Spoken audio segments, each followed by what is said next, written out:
Haleluya, haleluya. Yesu ashimwe bene data. Nizere ko Imana y'amahoro yabanye namwe kandi yabarinze. Kandi natwe yaturinze turayishimira cyane. Ni kuri Maranatha kwegera Imana no guhinduka. Uyu munsi ni umunsi wa mbere w'urugendo rw'iminsi 40. Turatangira dusubiza ikibazo cy'ingenzi kibaza ngo igisibo ni iki?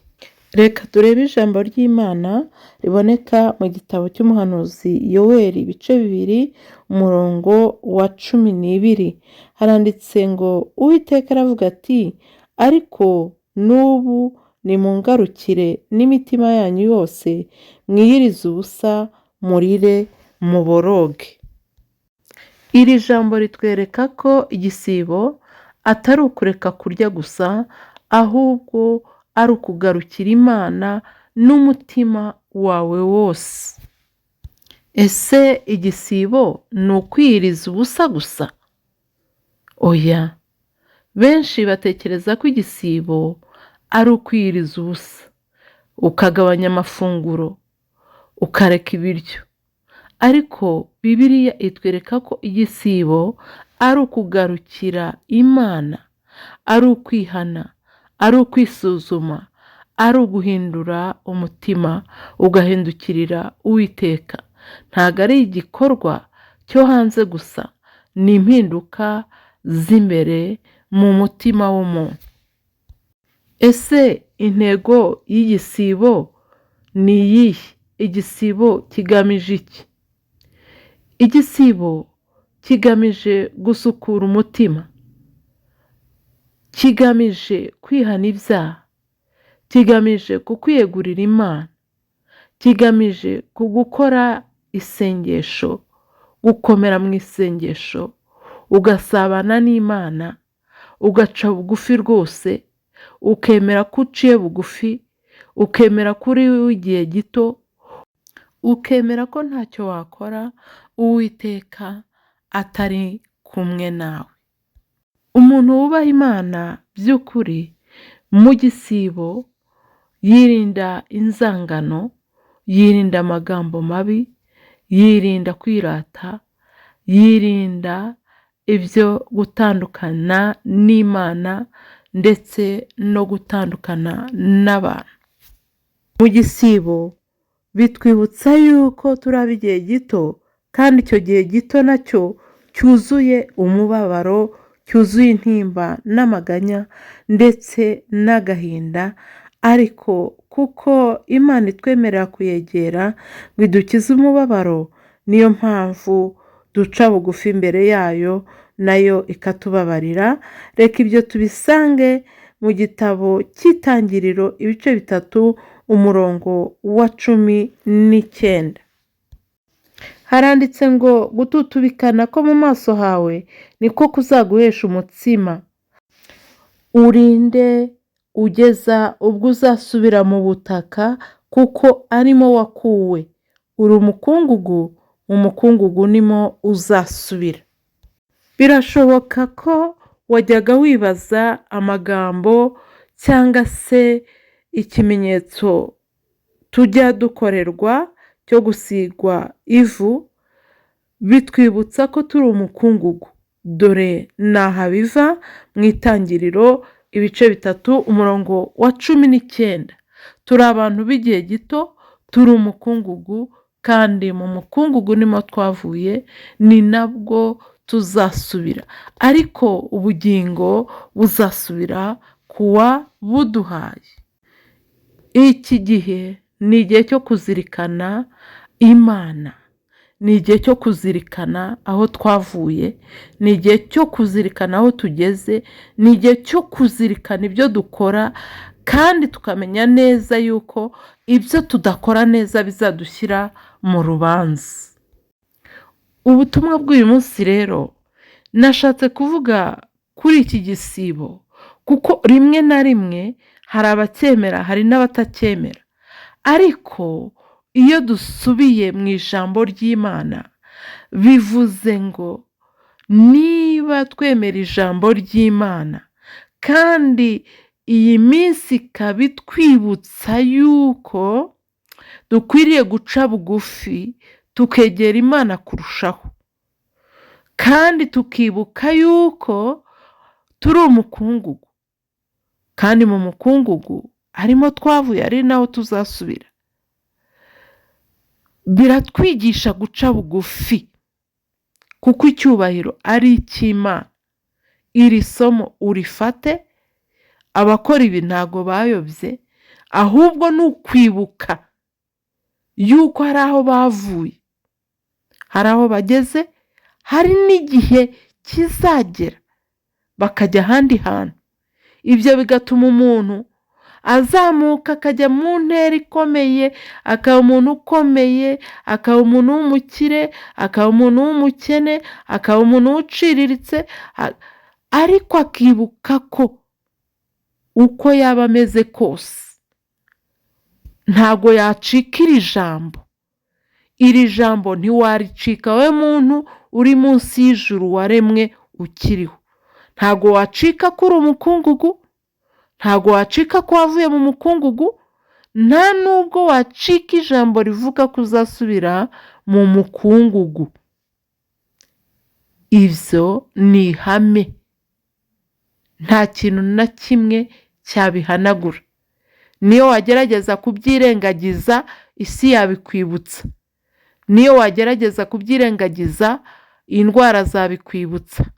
Niyo wagerageza kubyirengagiza, abatakiriho babikwibutsa. Niyo wagerageza kubyirengagiza, isi n'urupfu ubwabyo bizabikwibutsa. Imana itwigishe cyane.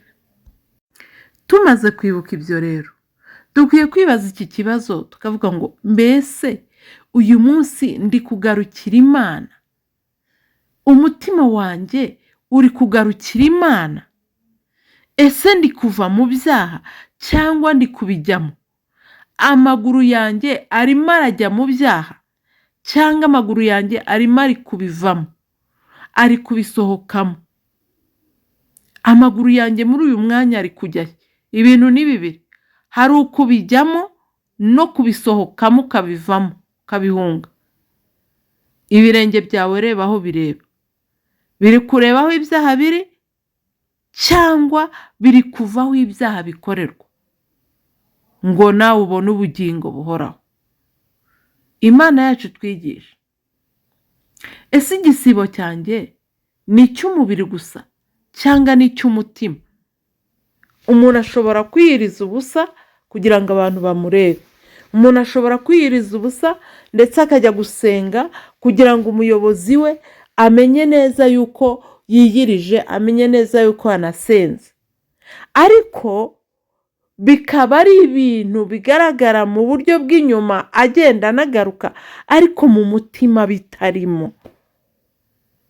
Iki gisibo kirashaka umutima cyane kurusha umubiri, kuko buriya hari ibintu byiza biri mu mutima byasesekara inyuma. Buri muntu wese agize ibyiza biri mu mutima byasesekara inyuma, maze tukazibona tutuye mu byiza, tugendera mu byiza, dukorera mu byiza, dusabana mu byiza, dutunze amahoro atagira akagero. Imana itwigishe cyane, irusheho kutwitaho. Menya neza rero ko igisibo gitangirira mu mutima. Iyinire, wisubiremo, wicishe bugufi, ngo umunyabyaha yagiye mu rusengero gusenga, ngo agezeyo yicisha bugufi, ngo ntiyahangaye kureba mu ijuru aho Imana iri, kuko yari azi neza ko ari umunyabyaha.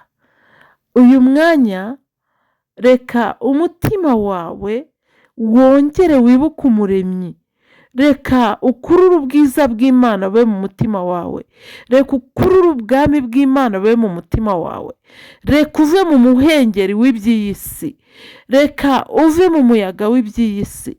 Reka uve mu bigirya n'ino byo muri iyi si. Ahubwo uhagarare wikinge byose. Nurangiza uce bugufi, ubwire Imana ngo nciye bugufi imbere yayo. reka dusabe Imana nyir'ijuru n'isi itwumve muri aka kanya.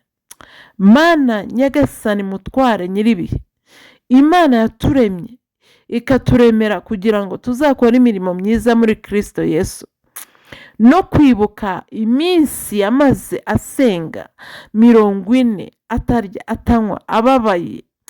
Yo mwami, ibi ni isomo rikomeye, natwe dukwiriye guca bugufi tukibuka ko uri umuremyi wacu, tukibuka ko uri umucunguzi wacu n'umujyanama bugufi.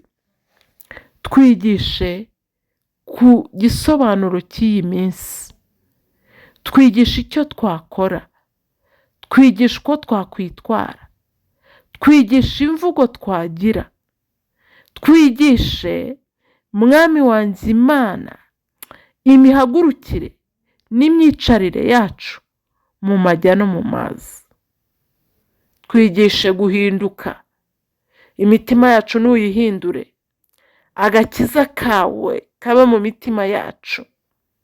Kandi mwami tugusabye kubana natwe akaramata, kubera yuko uturekuye mwami wanjye Imana, ibishwamwinyo by'isi mwami byaturangiza, Satani n'abambari be baturangiza, ariko dufata ukuboko utugendeshe mwami wacu. Reka muri iyi minsi buri wese azungukirwaho guhomberwa. Duhe Mwuka Wera kugira ngo atwigishe icyo gukora mu gihe nk'iki ngiki. Mwuka Wera tuyobore, Mwuka Wera tubere umujyanama, Mwuka Wera akangura imitima yacu, Mwuka Wera twigishe kwihana, Mwuka Wera tunihire. Mwami